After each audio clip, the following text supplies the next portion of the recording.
Hey everyone, it's October 28th at 7 p.m. I'd like to call the third meeting, I think, of the Water Transition Evaluation Committee to order. So we have a fairly robust agenda for tonight, so let me walk you through what we hope to accomplish. We're going to approve, hopefully, the minutes from our last meeting. And then we're going to hear from Mark White of Environmental Partners, who's going to walk us through the draft of the DEP Business Plan, and we'll discuss why and how that's important to this whole transition process. Then we have some other rules that we had discussed at the last meeting that Mark's going to talk about again with us to hopefully get some more color from us and some opinions on some issues that are outstanding.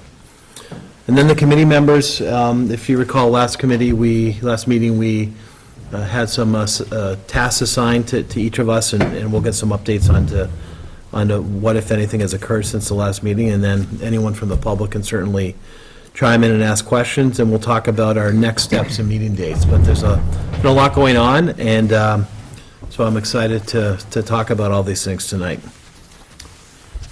So first matter, if we could review, I circulated to the committee the draft minutes from our 10/7 meeting. I don't know if folks have any suggestions or recommendations for any edits on this? I did not. No. We're good? So I'll accept a motion to approve the 10/7/19 meeting minutes. I'll make a motion to Second? approve them. Second. All those in favor say aye. Aye. Aye. Opposed? Thank you. All right, so let's jump into the meat of this, which is we're going to review the draft DEP Business Plan, and which we have a copy of here for those folks at home. Ultimately, this will be posted to the Transition Evaluation Committee web page, which is on the town's website. And just to correct me if I'm wrong, Mark, why this is important? This is important because the DEP is the entity within the state that has the ability to approve the transition of the water license from Aquarian to the town.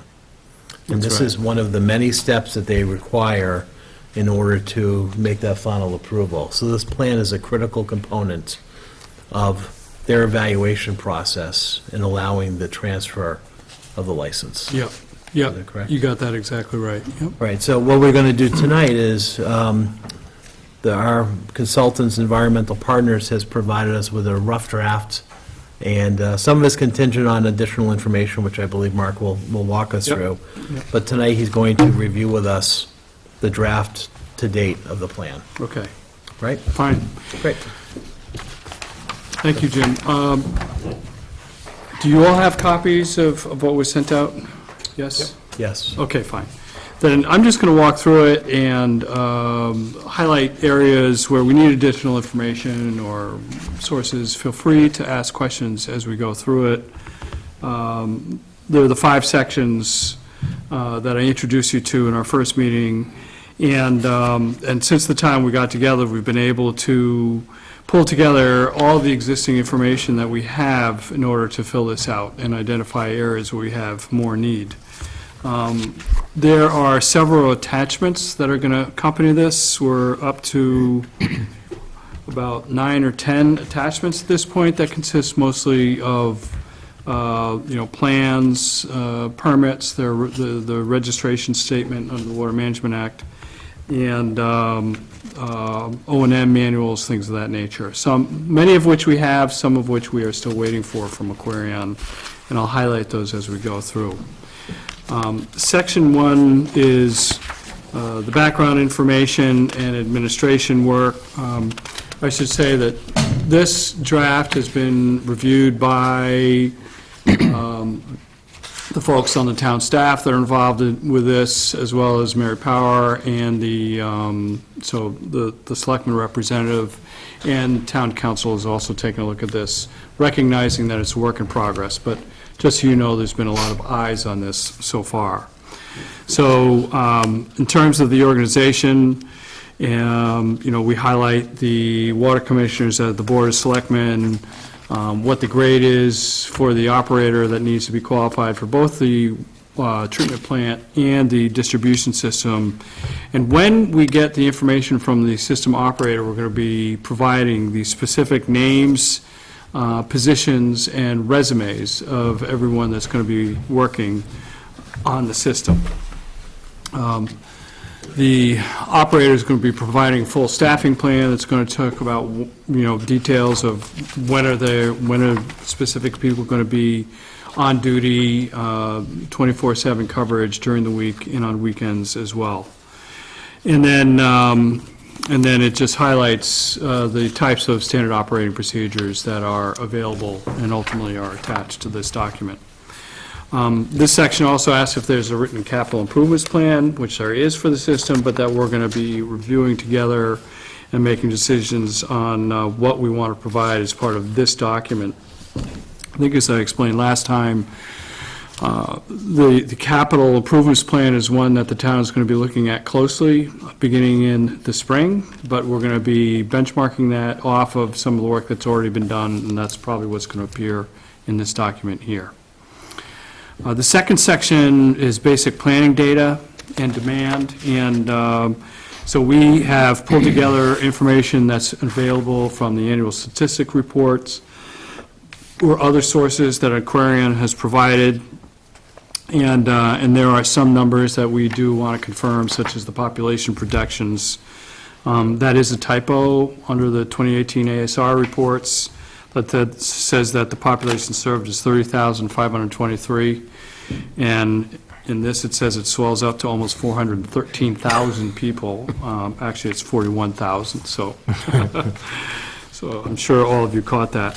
So it lists basics about the system, like where your interconnections are throughout the system, so there are several. And then in section 3 is the financial section. We have not filled out really any of this beyond very, very basic data. So the next iteration that you see of this is the biggest change is going to be in this section 3. Moving on to section 4, the system description, we have provided a lot, there's a lot of detail in the DEP Business Plan, asked for on all aspects of the system. That covers, what does the system consist of in terms of sources, of treatment, storage, and the distribution system. So we have pulled this from, a number of different sources and described what you have for your water supplies, all 11 sources that you have. That includes Accord Pond, and a description of the treatment facility, the type of processes that it includes, your 2 storage tanks on Accord Pond and Turkey Hill, and then a description of your distribution system. We are also going to be providing them with copies of whatever permits are available, but we do have the Water Management Act registration statement that we have now. So the next several pages provide a lot of detail on your pumping stations, what kind of pumps are there, what's their capacity, details on the motors and the hydraulic characteristics of all of them, on the chemical feed systems at your pump stations, and the specific equipment used at all of them, and then same with your water storage tanks. What are they? What's their construction? What's their capacity? What's their condition based on most recent reports? And then finally, on the distribution system, we've provided the map of the distribution system and a description of your pipes and whatnot. There are, associated with distribution system, some of the plans that DEP looks for, your coliform sampling plan, your flushing program, and things of that nature. The highlighted ones are the ones that we're still going to be looking for from Aquarion. Mark, what is level 3D reference? That is the level of expertise that's needed. So D refers to distribution, so the level of licensing that's needed to operate the system. So, and it can go anywhere from level 1 to the simplest system up to the most complex, which can be about a level 5, I believe. And then that's likewise, under treatment, you refer to it at level 4T. T. Again, T is for treatment, and you can have licensing requirements to go from level 1 all the way up to 6. All right? That's a reflection of what the complexity is of the treatment processes that you have. So, And I understood that the treatment process is staffed 24 hours, 24/7. correct, yep, yep, yep. It is also supported with what we call SCADA electronic systems, so that it can also be monitored and even adjusted remotely. If there's an alarm, it sends a signal out describing what the alarm is about. And that's, I'm sorry. If you're monitoring it 24 hours a day and you have this SCADA system, what's the reason for the man to actually be at or the person to be at the actual location? If he It's can- a DEP requirement to have the staff. Now, at the treatment plant, they don't necessarily need to be there on weekends, say, every minute, 24/7, but they need to be immediately available to respond to the plant. So, and again, we'll have a chance to look at what the actual staffing plan is and how things like weekend coverage and emergency coverage is dealt with. Okay? So for instance, if there's a water main break somewhere, there needs to be a certain commitment from the operator to respond to that break within a Correct. certain amount of time. Correct. All right. Like a maximum response time. Right. Correct. Okay. Yep. Okay.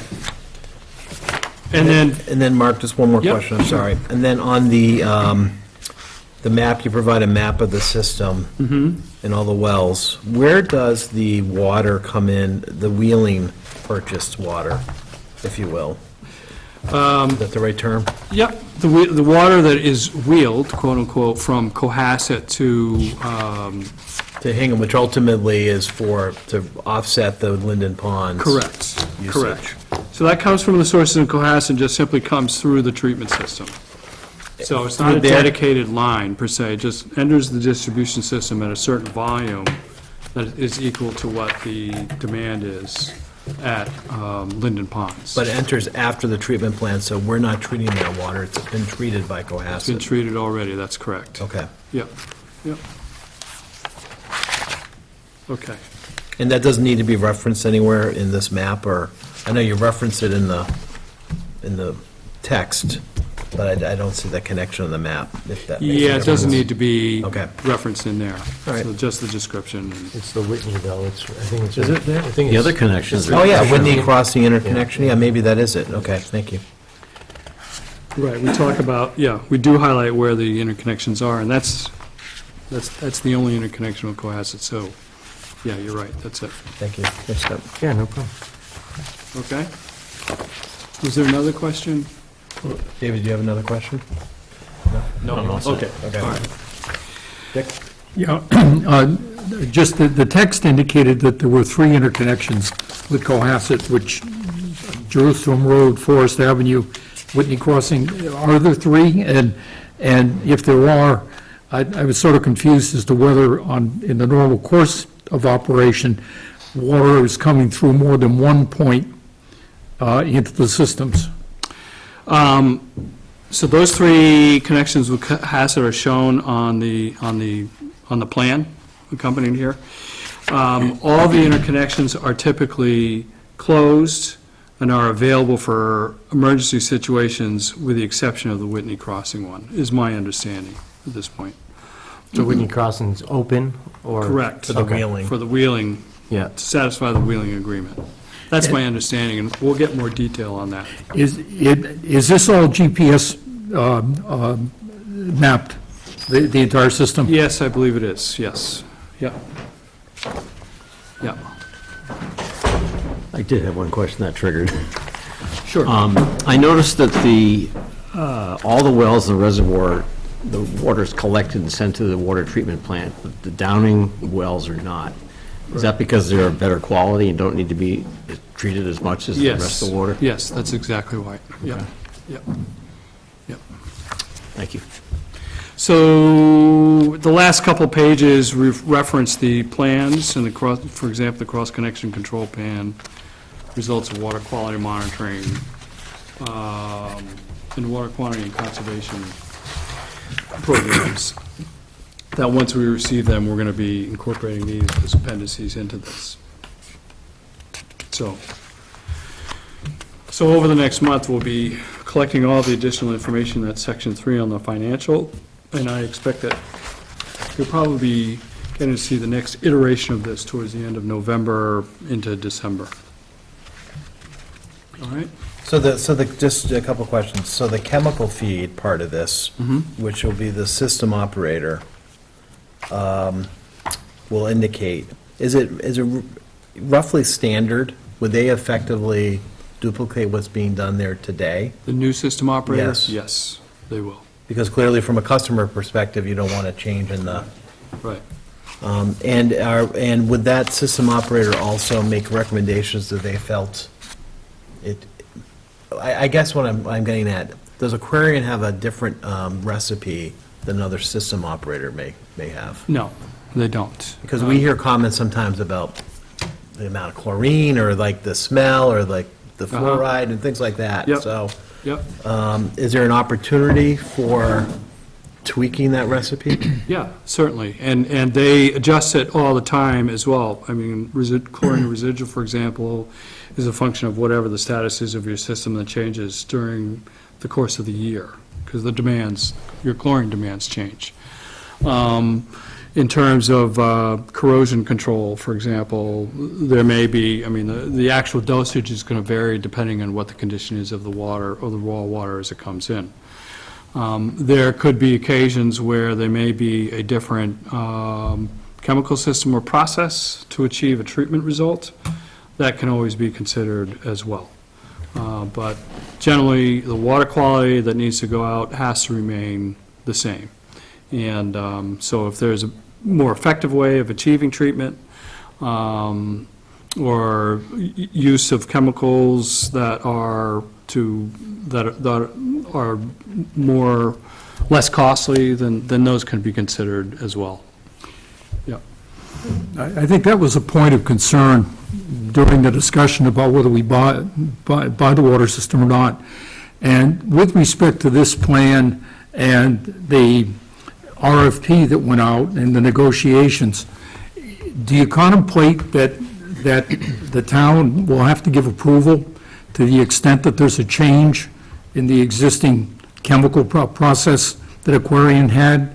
I know that I've read a couple of articles, I think in Flint, and you've got brown water down in Situate and whatever, as to whether or not the town basically should be either saying what Aquarian is doing is working, and therefore, if you're going to change it from that system, then we want to know and we want to have approval.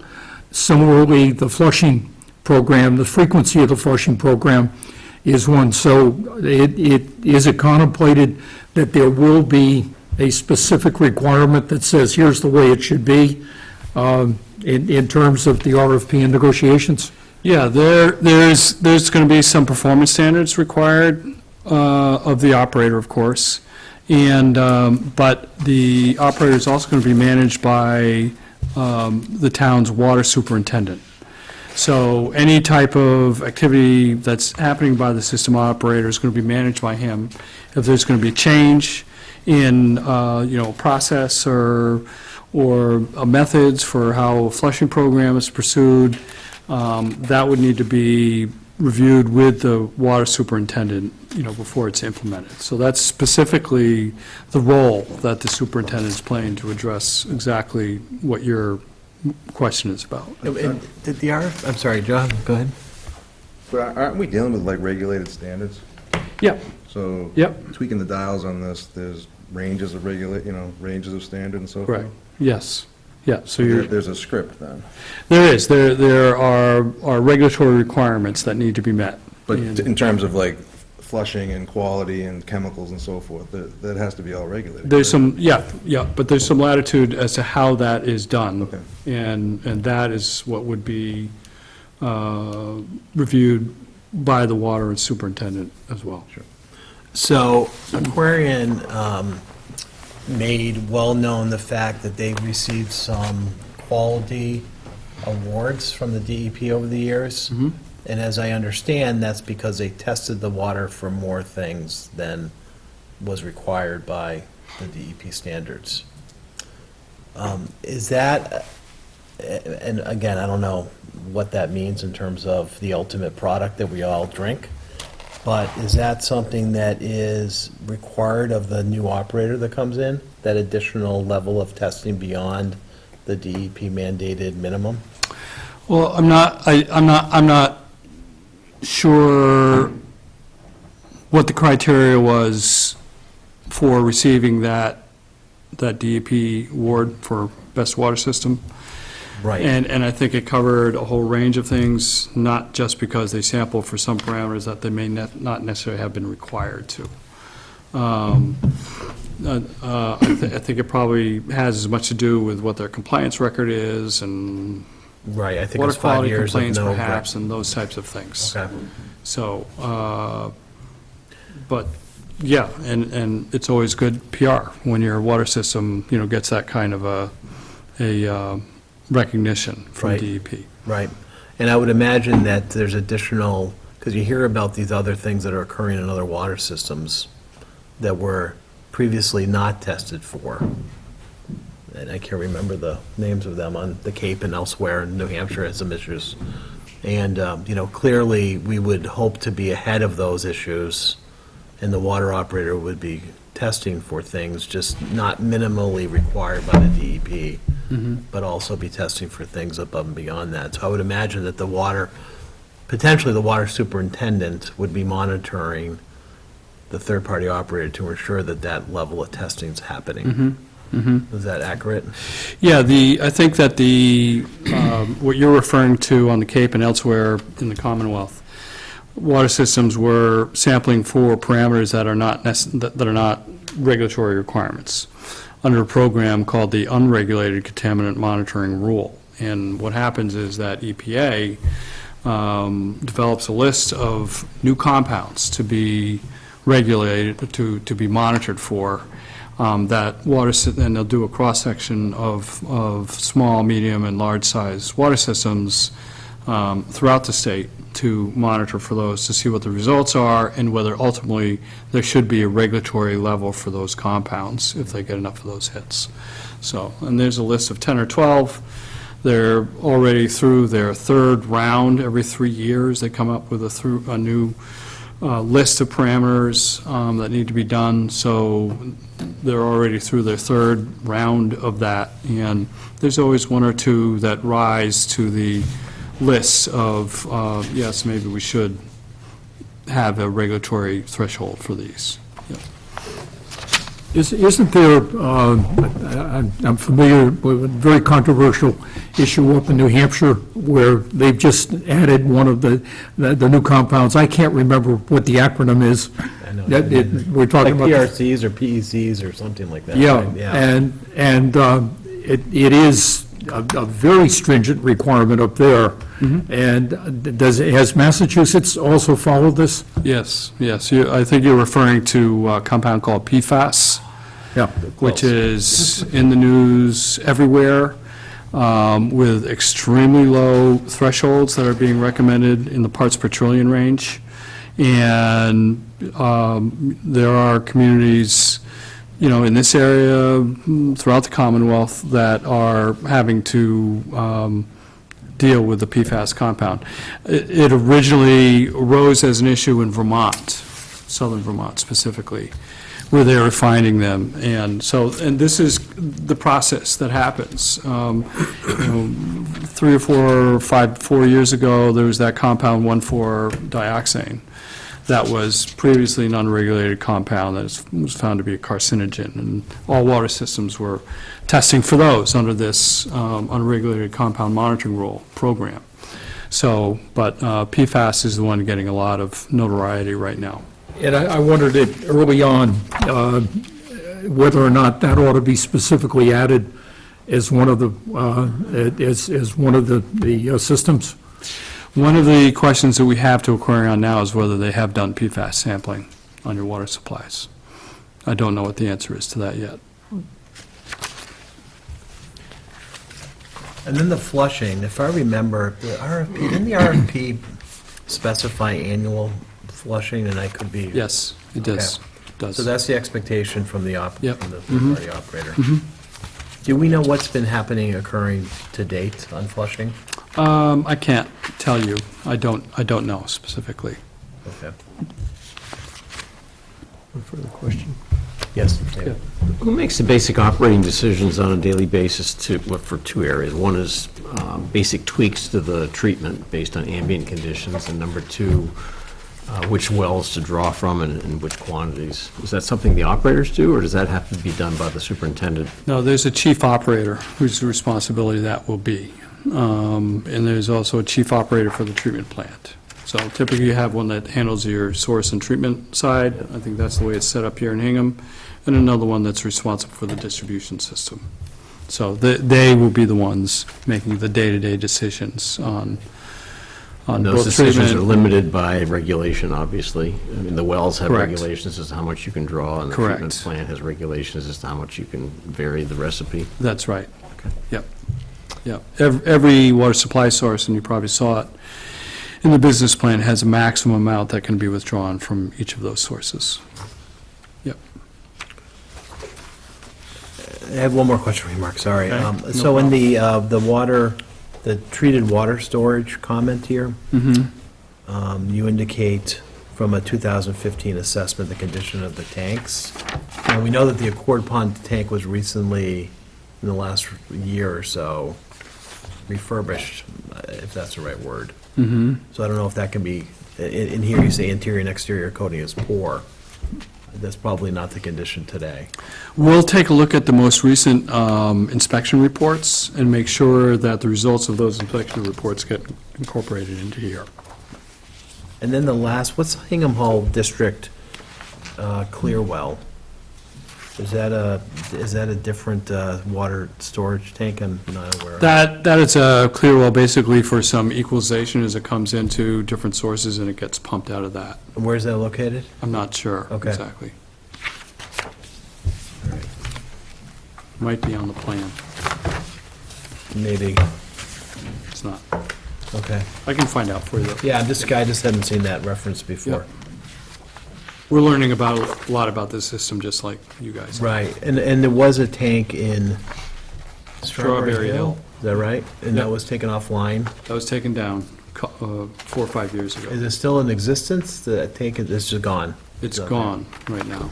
Okay, May be replaced, but Okay. that's something that the town can decide on, and so that's going to be, after the town gains ownership of the system, operates it for a bit.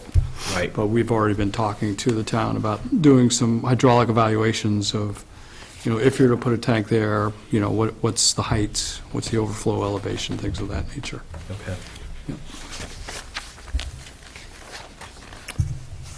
Okay? Anyone have any questions on the business plan?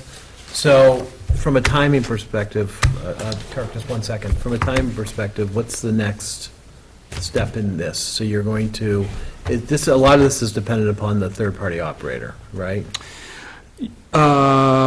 In finishing this off, we're going to need, yes, definitely some information from the, So timing-wise, for the purpose of our committee, when do you think you'd want to come back with a more completed product?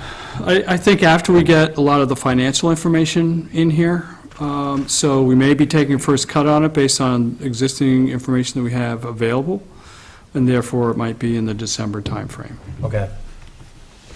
But certainly in January and after the operator is selected and we have even firmer numbers, we may revise these one more time. Okay, great. Ultimately, we're looking to submit this to DEP by the end of January. And that's consistent with the selection of the third-party operator? Correct. Yeah. Yep. Okay. Yep. Anyone have any other questions? Can work on this? Kirk? I apologize for coming in late. I'm sorry, Kirk. I know Bob has a copy of the business plan. Is there an extra? I have, Sure, there I have is. one for you. Oh, you have it? Oh, Mark has one too. I have one too. Here you go, Kirk. Oh, thanks, I Kirk. apologize for being late. Yeah, is there anybody else who would like, there are other copies here if anybody would like them.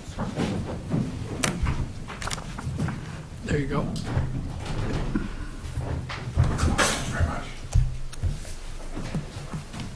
Thank you. Great, thanks.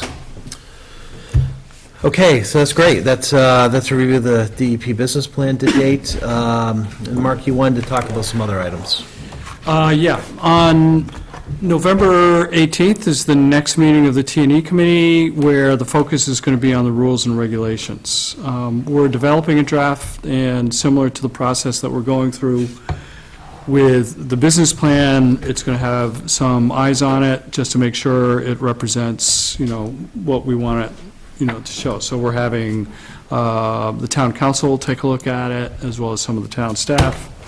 But we have highlighted that there are 4 areas that are going to be subject of discussion, and I'm just going to highlight what those areas are, not looking to get into the detail on them tonight, but just so you can be aware of them. And we'll probably provide some kind of a cover memo to the rules and regs that'll point to these, but those 4 areas are the rate setting, how the rates are going to be established, the abatement procedure, how abatements are done, and then the third is on the water conservation program, and then the last is going to be on the water balance program, okay?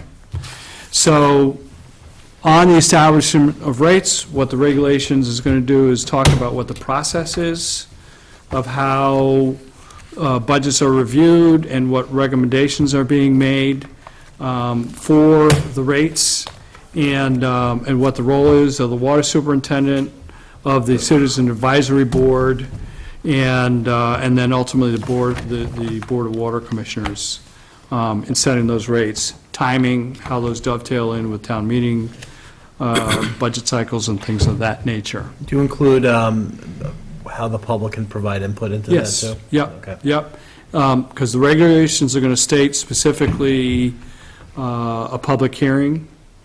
That's always required with them, but also what the role is of the Citizens Advisory Board with a representation from the 3 communities on it before the ultimate recommendation goes to the Board of Water Commissioners and they hold their public hearing.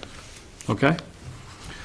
The abatement procedure, the regs that the town has through Aquarian right now, it's kind of disjointed in there, so, you'll be provided with a section that deals specifically with abatements, how people can apply for abatements, what the review process is, and even how, after a decision is made, that it can be revisited or appealed. So, it's important that we have all of those steps in the regs. So you're going to see that. The water conservation restrictions, the regs are very specific right now with what you have, and they were prompted in large part by the administrative consent order that the town needed to perform to, and is now out from under that administrative consent order. But the water conservation restriction program that the town has now, in the various stages of conservation restrictions that are key to what various drought conditions are going to be described in the regs, okay? And then also how that is going to be monitored and enforced, okay? And finally, the water balance program, the town will continue with the water balance program, and this was another aspect of your existing regs where it was pretty disjointed in there, so you're going to have a section that deals with that. Who is required to perform the water balance program, how is their contribution calculated, and what can those funds be used for, is going to be in there. Okay? So, those are so I just want to give the committee a heads up on those 4 issues. So at our next meeting, we're going to talk in detail about each one of these. You'll have made recommendations about each one, and then we can opine and ask questions about each one. Is that Yes, the way yes. Well, we're going to be providing you with a full set Right. of a draft regulations that includes, Your it's going to be a pretty good-sized document for you all. So, Will we get that in advance of the meeting? yeah, absolutely, Okay. you will. You will. We're going to try and give it to you several days before the meeting. And then this will give also the public who have interest in some of these items, Yep. the ability to opine in on that night as Correct. well, about certain of these issues that are more. Yep. And then, so the process will be, you present it to us, we have a discussion about it. I mean, these are policy decisions ultimately, some of these are, correct? Some of these are, yeah. Some are logistics, some are policy. Yep. And then ultimately, you'll present these findings, if you will, to the board/water commissioners. Correct. Yeah, yeah. And then, of course, as we've discussed, there's a public process in which there'll be a public hearing for the final proposed regulations. Yes. Yep. And then ultimately, they will go in front of the water superintendents for final, water commissioners, excuse me. for final Correct. approval, Correct. Right? Is that- After Yeah. the public review. Right, so there's going to be multiple input processes and perspectives for the public to have some input. Yeah. Yeah, I expect that we're going to give you this draft, we're going to have, good discussion on it on the 18th, and that we're going to be getting together again in December to talk about them, and if things go smoothly, then we're hoping that a recommendation can be made to the Board of Water Commissioners by this committee in early January, with a hearing sometime during January. Great. And before it comes to you as a draft, as I said before, it's going to be, vetted out with town council and others. So there'll have been a lot of input into this. I think that what we're also going to try and do is highlight those issues that are policy issues that really need to be made at the water commissioner/board of selectmen level, but that they would be looking for your input on. And would you, you have the ability to see kind of what other communities are seeing, because some of these discussions for us are kind of made in a vacuum, because we don't Yeah. know what other folks are doing. So will you bring to us then that night a perspective on, we're recommending this, but some communities do it this way, and others do it that way, just so we have some Yep. basis of comparison? Yeah, certainly. Okay. Any other requests from the committee as to how they'd like to see that information Just presented? from an administration perspective, I'm a little bit confused. If you go back to the original financial projection, where they had third-party O&M expense, and then they had identified town expenses, and clearly the water supervisor is there. But by himself, that person, he or she, I don't think is going to have all of the capabilities or qualifications that I think will come up in the normal course of affairs. So is it within your purview, or perhaps, Jim, you've talked to the selectmen about this, in addition to the water supervisor, who's going to do the financials? You're doing the P&R, you're doing the PR. If it turns out that, given that the water supervisor has responsibility for a capital program, he's going to have to put a draft contract together with technical specs and whatever. So just what is the concept as far as the support staff that I think is going to have to come outside of the O&M contract, the way it's structured right now? Is that something that you either have addressed or will address? Yeah, we've been talking with the town staff, with Tom Mayo, with Mary Power, about certainly over the next year, we're going to be supporting the town and the water superintendent on many of the activities that you talked about. Most directly, reviewing the capital plan that's there and focusing on all aspects of the system, but in particular, for example, the treatment plant, and identifying what those needs are. And we have also on our team some financial support with some specialty folks there that are going to be helping develop the operating budget, particularly transitioning it into the enterprise fund, as that's going to happen, and there's going to be a lot there. I agree, I think you're right, that a lot of this is beyond any reasonable expectation of what a water superintendent is going to be able to do on his own, and he's going to need some support, particularly during the first year, and, you know, and beyond if need be. And it gets the nuts and bolts as far as secretarial capability, office space, and whatever, and to the best of my knowledge, I don't think those details have ever been discussed. As I say, there was in the original financial projection, a fairly substantial allowance, but I don't think it's ever been identified. And so, to me, there's a void when you take a look at the O&M contract, and then you take a look at this one individual, and so it's an area that I think probably deserves some discussion or support. Yeah, if I remember, you're absolutely right, and if I remember, I think that projection did expand to include administrative support for that superintendent, but beyond that, some of the expertise around, just as you described, I don't believe was addressed in that original financial projection. And it will, Or was buried in other places, but it absolutely is necessary. So, from my understanding, it's, EPG will be assisting the town for the first year getting it going, because I think then the town will need to assess what of these, what expertise do we need in-house, and what do we contract out based on the needs of the system. Yeah. You know, some of this is transition only, when you think about, some of the finance activities, the transition, one of the most complicated parts of this whole thing is going to be the billing, believe it or not. It seems straightforward, but the turnover, Aquarian will bill up to a certain time period, and then from the next day, it will be the town's revenue that they'll be collecting. So it will be a fairly complicated turnover. It doesn't sound like it should be, but it will be from a reconciliation perspective.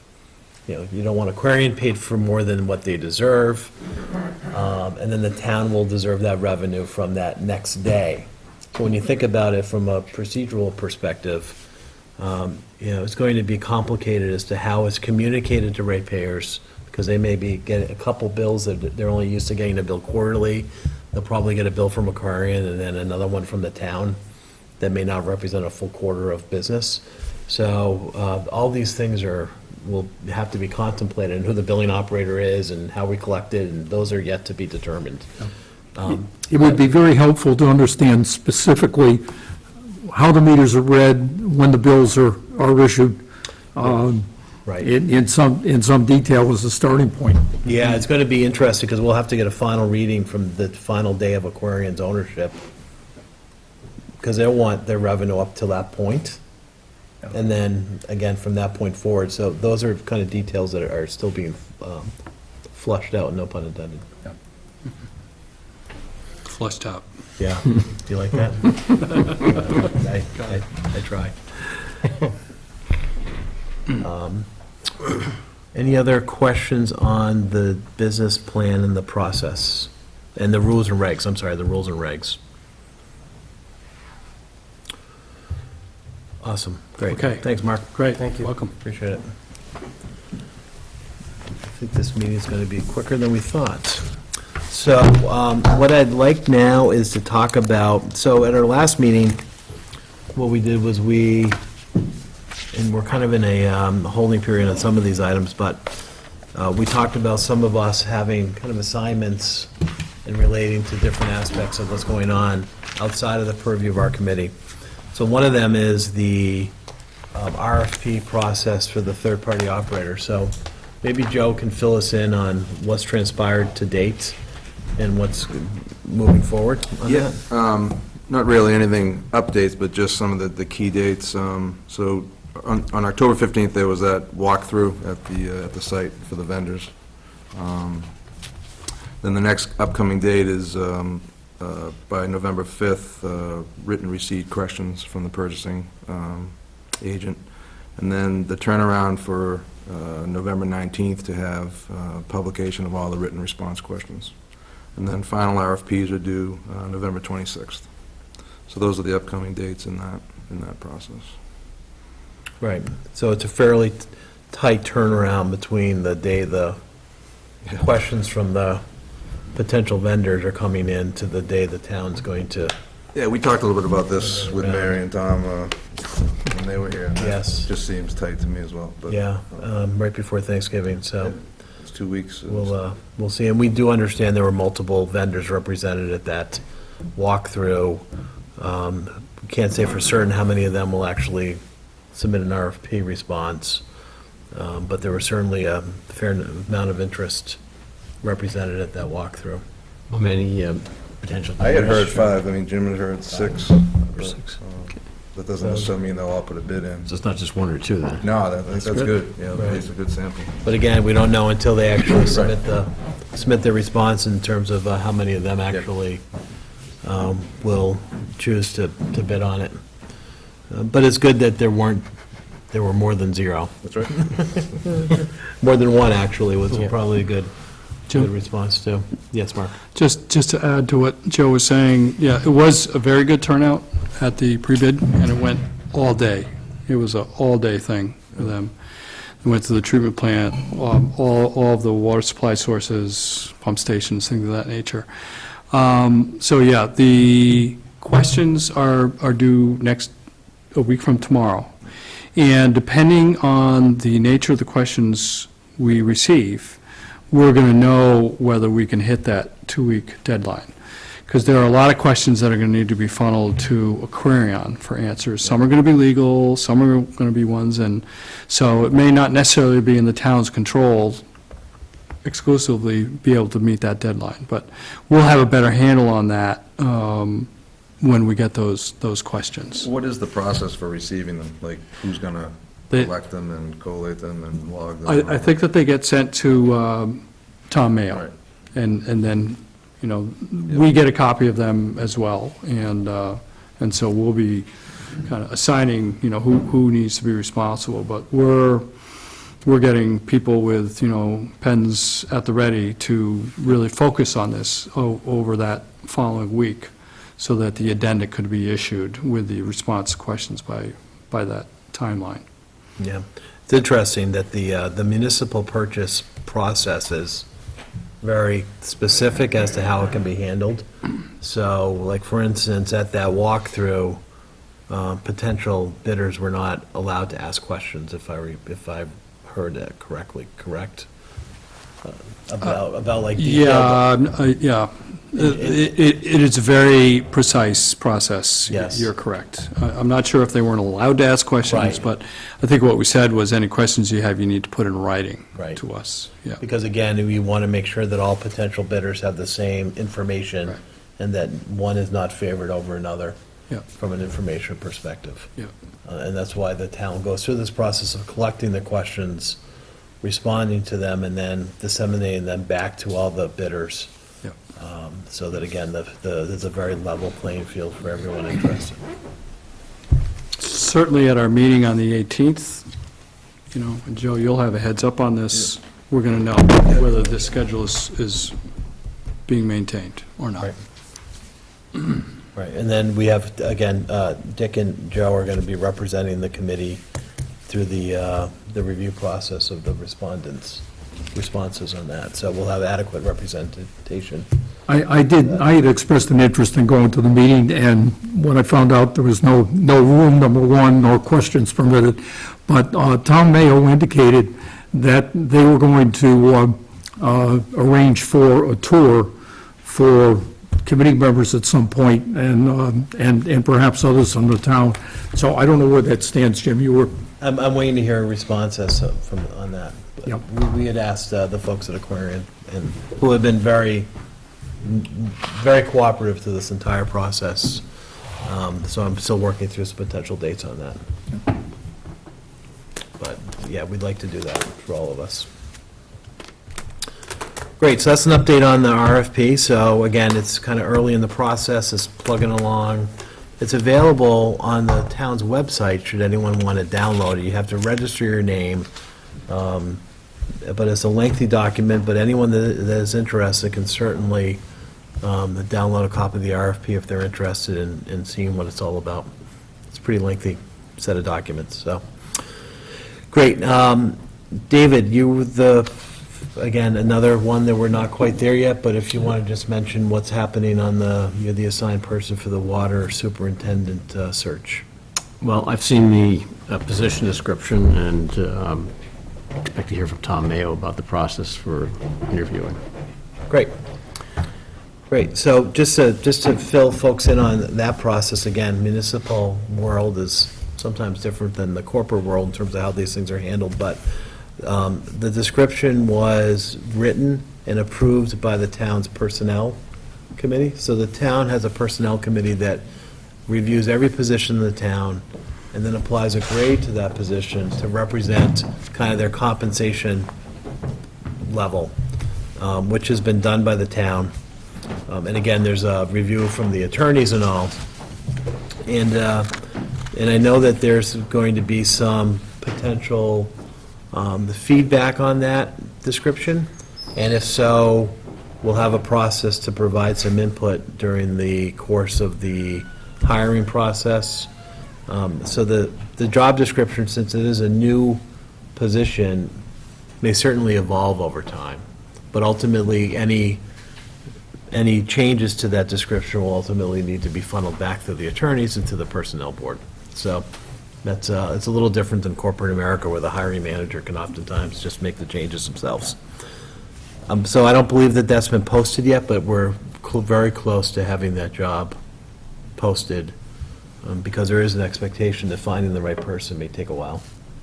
And clearly, they would need to give advance warning notice to wherever they're working presently. So I'll have an update certainly by our next meeting as to when that will be posted, and my expectation is it will be posted prior to our next meeting. And then lastly, Scott and I are working on a communications plan. So we certainly heard feedback from everyone, from many folks, that it's really important from a communications perspective to get the word out what's happening. You know, we've been in somewhat of a private process up to now, and I think beginning with our committee meeting has become more of a public process, and certainly in connection with the RFP, it's now public. So it's really important to all of us to get the word out to the public, residents of Hingham and Hull and Cohasset that are impacted, that they know exactly what's going on, that they know what to expect during the transition, and that there are no surprises when when the switch turns at some point next year from Aquarian to the new water company. So to that end, since we're not communications experts, the town will most likely be engaging with a consultant to help us develop that communication strategy. That person or people or firm would be available to help really in the background of, you know, how best do we communicate, helping us develop material that will be going out to the customers and the townsfolk, so to let them know. So my expectation is, again, by our next meeting, we'll have much more of a robust plan that we can talk about collectively how we're going to be rolling it out. That's going to include, and potentially we'll all be involved in this, meetings in Hull and in Hingham, again, providing customers and ratepayers and townsfolk the ability to ask questions. At the end of the day, we want everyone to know what's happening, when it's going to happen, who to call with questions and issues. So again, the people are very confident as to the process when that switch turns. One of the considerations on this whole thing, though, is that we need a name. We don't have a name. So you'll see that one of the things we'll be doing is determining kind of how we're going to name the system and what the name's going to be. Because there is a multi-community water system. So ultimately, it will probably be the water commissioners that will ultimately name it, but we want input from a lot of constituencies. So really, no one feels excluded in that process. Because again, going back to the bills, we'll need a new logo. We'll need a name on those bills. We'll need, you know, when you drive into town, you see the water restriction signs, and they all have the Aquarian logo. Those will all be coming down once Aquarian no longer owns the system. So we'll need to put up newly branded information around town. So we'll hear about a process, hopefully, in the next few weeks to how we're going to go about and determining what the name is. So feel free to reach out to us if anyone has any ideas, but there'll probably be more of a public process involved. So you can expect to hear more about that in the weeks to come. I think that's it on the communication hope that side. was So it. we're slowly but surely making some progress on that, but that's really important, especially as this heats up. Any other updates from anyone else have anything on the committee to add? Any comments from the public? Kirk? If you don't mind. Thank you, sir.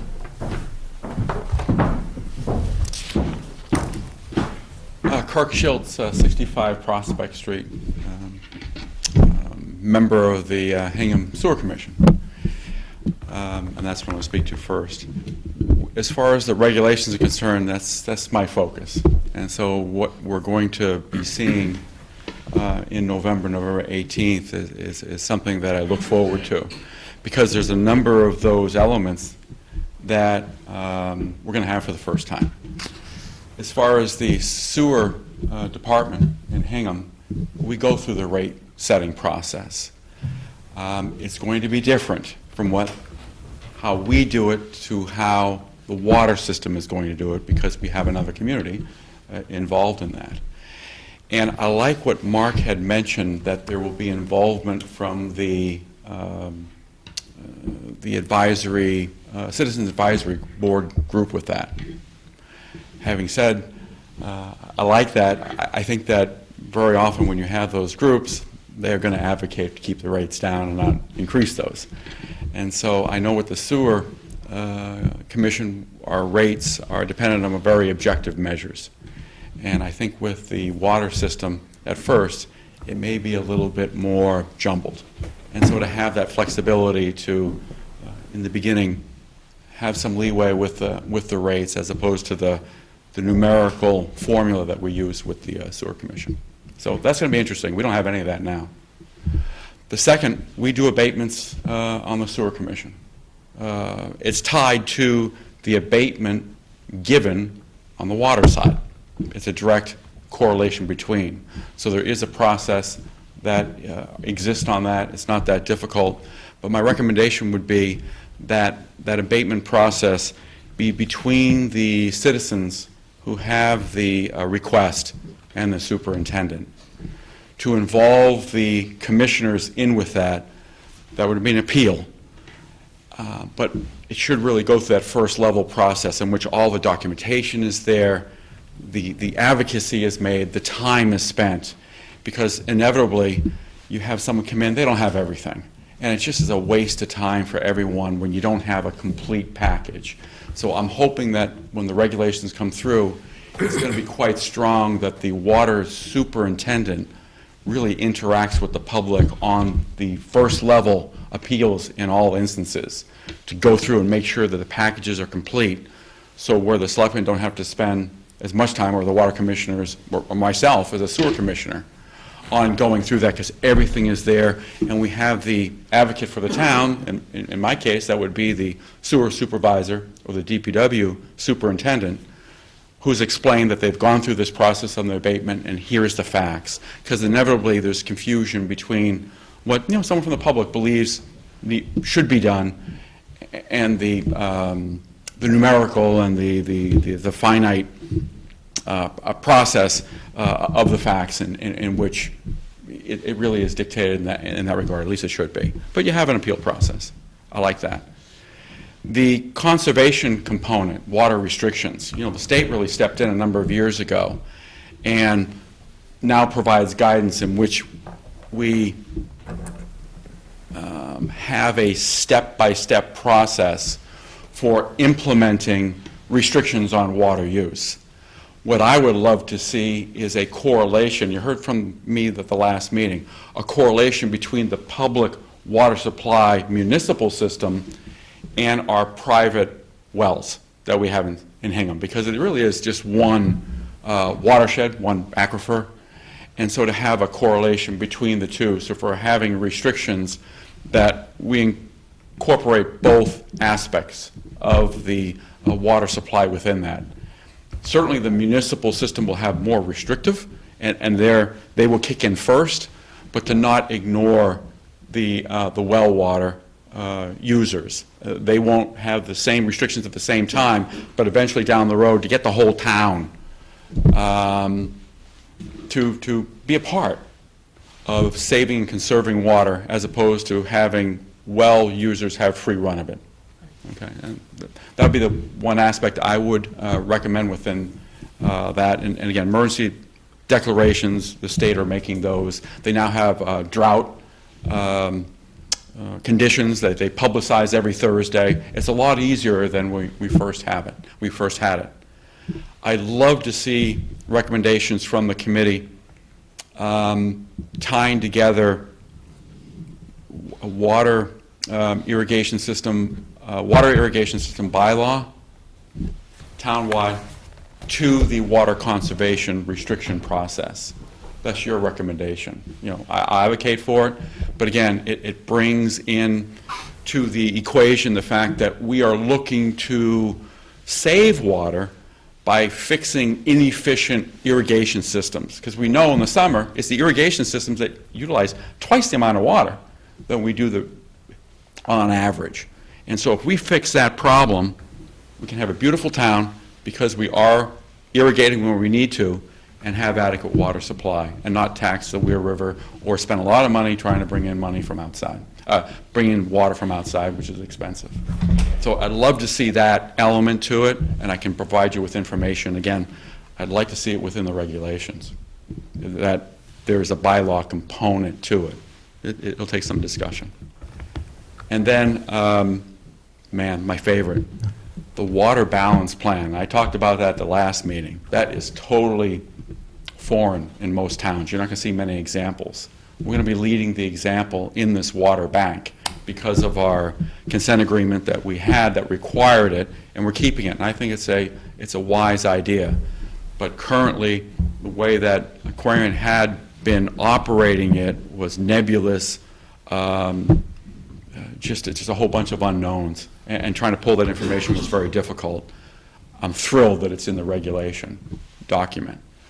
And so that's brand new. And so I'm curious how Mark's going to write that, but I'm sure I'll have some comments on it.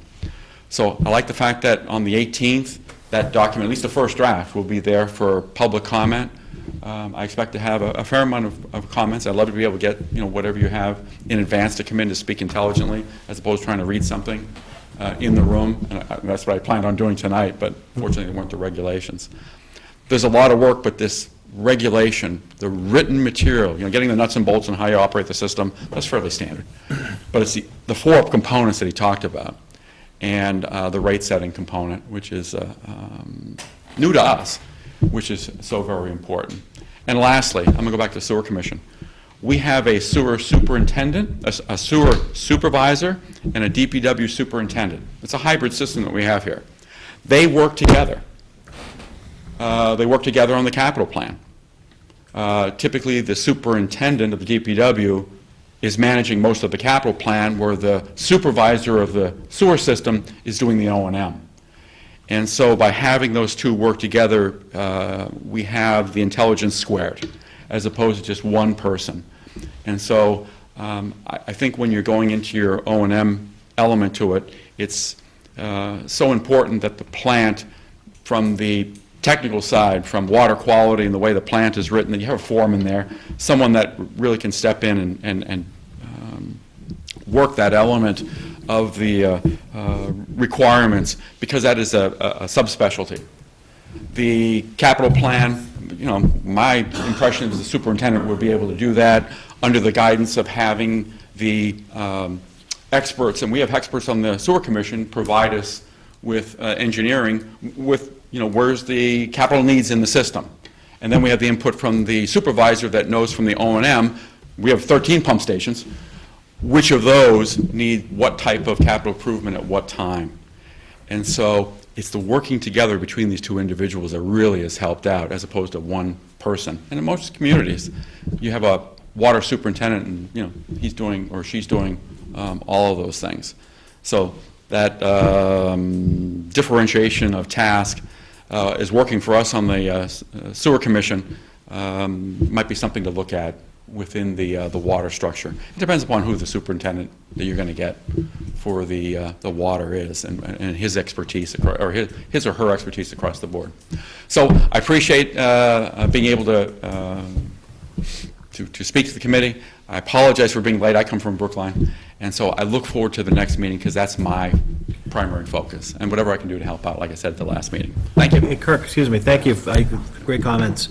So on the 18th, it's important to have multiple constituencies represented that may have interest in some of these. So who would you suggest would be the appropriate people for each of those categories? What I would suggest, and again, I'm on the Board of Health, and we're going through a comprehensive rewrite of our local supplemental septic regulations. What I would suggest is your committee needs to be educated on these 4 points to the level that you can answer community questions and not say, oh, that's a good one, that's a good one, that's a good one, and throw it all back at Mark. And so what I'm hoping that you're going to do is when the document comes out, be familiar with it, you know, put your comments and change into, have the people that are experts in these areas come in and drive the larger points home. And so someone with rate setting, I can be here from the Sewer Commission, I can bring someone else with that particular element to help, but our rates on the rate setting with sewer is different than water from a multi-jurisdictional avenue. Maybe have someone from the Dedham-Westwood Water District where you have 2 different towns, something like that, could be helpful in the way they do it, someone that's afar, as opposed to an individual municipality, because we have more than that. As far as the conservation element of it, wow. The Weir River Watershed Association is certainly interested in the way that the permitting is going to go for additional water supply. As far as the water conservation program, they've spoken in the past before the Water Supply Committee, my group, in regards to that. Let me just think about who may be appropriate for that. That is so, I think your group is going to be the best with that, to be honest with you. Figure out what you want to do and then add input, as opposed to trying to build it from afar. Let's see what Mark comes up with. Rate setting, regulations, that's a simple one. And the abatements, that's going to be simple too. Again, we can bring someone in from the sewer department to explain how they do it. Not me, but administrator from the sewer department, if you'd like. And your rules and regs are online, the sewer? Yes, as a matter of fact, we have a draft set of rules and regs that are out there for public comment, and we have a draft set on the Board of Health that are up for public comment today. So I think it would be helpful for us to get copies of your drafts. Yep, they're Because it would be online. very, I think, informative and helpful for us to try to see how consistent we can make all of them. Yeah, I'll say this, with the 2 sets of regulations that we have posted for public comment, both are rewrites of existing regulations. You're doing something brand spanking new, so you're not going to have a red line version. Right. You're going to have your regs, and so the comments will come in directly on amending what you've already have done. Just don't be wedded to what the first draft is. Be willing to change and change significantly from what you're seeing, because it really is something that doesn't exist anywhere else in the state, what we're doing. And we're going to do it right. You know, that's just who we are in Hingham, to do things like that. So, again, I look forward to it. Mark's, I've worked with him on a committee, the Master Wastewater Planning Committee, and he was a former supervisor, a former sewer commissioner, so I'm sure he's going to give us a great document to work with. But like anything, it'll have holes in it, and, you know, Aquarion's tariff had holes in it. That was their regulations. And again, a lot of what they did was policy. It wasn't written. So I love the fact that ours is going to be all written. Maybe not within one single document, but a couple of them. Great. I will give you a call as far as who can come in to speak to from the Sewer Commission on that aspect about abatements and rate setting. And then if you want me to bring or try to bring someone in from the Water Supply Committee about some other aspect, I can do that for you. Okay. Seems like you guys are are really up to speed on what's going on here, so I'm very impressed so far. Great, all right. Hey, Kirk, thanks so much. Thank you, guys. Really appreciate it. Guys, just for your information, I'll pull down those draft rules and regs from the sewer and the Board of Health and circulate it, just so you have them. Can't hurt. Any other comments from any? I had a question for Kurt. Yes. Do you need to go back to the podium? I like your comments about the tying in well owners to the conservation measures. Is there a registry of private wells maintained either by Hingham or the state that we would draw upon in order to effect that type of policy? There are two sets of wells in the community. Those that are permitted through the state, like a golf course, Yep, and those that are permitted through downstairs, the Board of Health. yep. And downstairs, we have two sets of wells. We have potable wells, and then we have irrigation wells. And so we have that information available. It's something that I'm unsure what Hull has and Cohasset in those areas, but I would like, I would suggest that we do that tie together between the two, and we can get you that information. I don't think Mark knows what I'm just talking about right now, so that may not be in your draft. I know it won't be. And again, that would be a bylaw. That's a separate process as opposed to regulation. Right. You could put it in the regs, but it wouldn't cover the private systems. It would only cover your system, so you would do it within your regs. Relative to irrigation systems have to have these components for a rain sensor. If it's raining out, you can't run the system, right? Right. Those essential components, a maintenance plan, an O&M plan for irrigation systems. You should put that in your regulations so the municipal irrigation systems, which is the majority, be running efficiently and not wasting water. But, why stop at that? Tie together, if you could, the private wells, irrigation system management, efficiency, but I would give the private wells, I would put them on a different tier as far as restrictions, okay? Because, homeowners have their rights, water rights below them, and they spend a fair amount of money on drilling these wells, and they're not as significant as a municipal system because you don't have, fire suppression and those other needs in a private well circumstance as you would a municipal circumstance. And I think you can understand it, but there are people that are going to argue it should be across the board. I think it would be a very contentious, It could be. And also require town meeting action. Bylaw, absolutely. Yeah. Yeah. And I don't think that would be difficult if it's fair and it's clear. And again, you have a different tier system. One thing I forgot, and I mentioned it briefly, the appeal process throughout the regs, and I mentioned you really strengthen the fact that it is the superintendent that does those levels of appeal before you bring in the commissioner, and that would be for everything, for all sorts of requests, because on the sewer commission, you just spend hours about something that you just can't do. And if that homeowner could be educated by that first level, by the superintendent, that would be helpful. And we don't have that in the sewer system now, that requirement. It comes right to the Board of Sewer Commissioners. And so I hope that your regulations will have that two-tiered approach to appeals and requests and abatements. And it's just going to make it easier. Selectmen should just have all the paperwork in front of them and be like an appeals judge in the court system, as opposed to a whole lot of fact-finding, because it does take time and it's very technical. Anyone else? Thank you. Thank you again. Thanks, Kirk. Appreciate it. Okay, no other comments out there? So our next meeting date is 11/18. Again, it's going to be focused on the rules and regs. You may hear additional info on communication. And anyone have any other comments?